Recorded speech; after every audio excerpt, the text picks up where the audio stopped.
Yeah. Yo. Woo!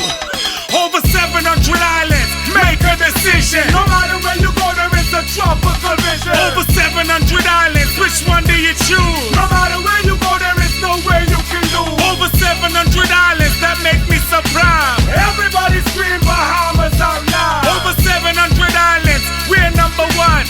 Come to the land of the rising sun.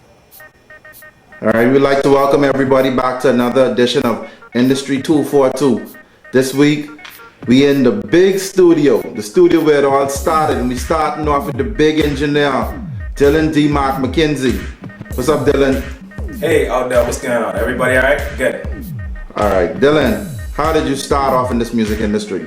All right, start off very early. Here we go. Started off with an interest in music, playing. I was taught my first little couple of chords from my brother. I used to be playing at morning devotions, playing the piano. Eventually my dad took me to church. My dad being a pastor took me to church. I was playing piano for the Sunday school. Then I started playing piano for the general church. And one thing led to the next, playing for the choirs. Then I started to DJ.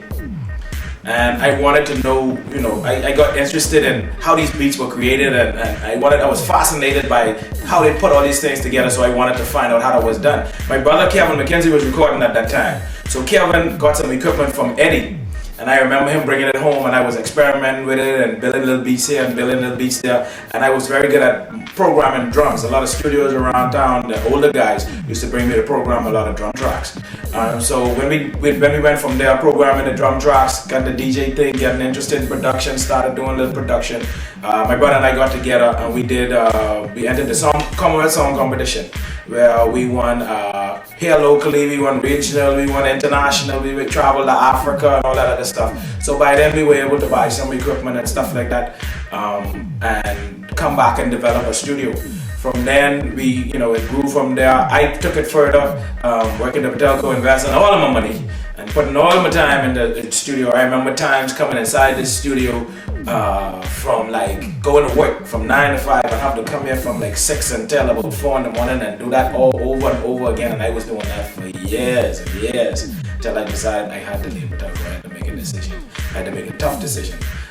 That's how I get inside the studio. My first encounter with Bahamian music, which I do quite a bit of, was with Ira Stowe. I remember that the day Ira came in here, Ira had some braids down on his back. I say, who this freak is coming inside here? But Ira Stowe, we got together, we started doing some Bahamian music. I got into it. It was like a marriage. It was a natural knack for me to be doing this Bahamian thing.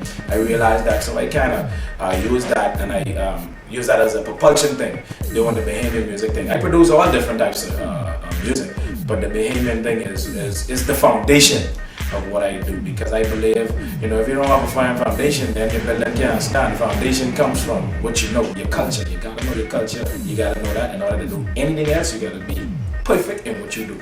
There's a lot of hard work, there's a lot of time and effort when taken into this thing, dealing with this music industry. Yeah. Yo. Woo! Over 700 islands, make a decision. No matter where you go, there is a tropical vision. Over 700 islands, which one do you choose? No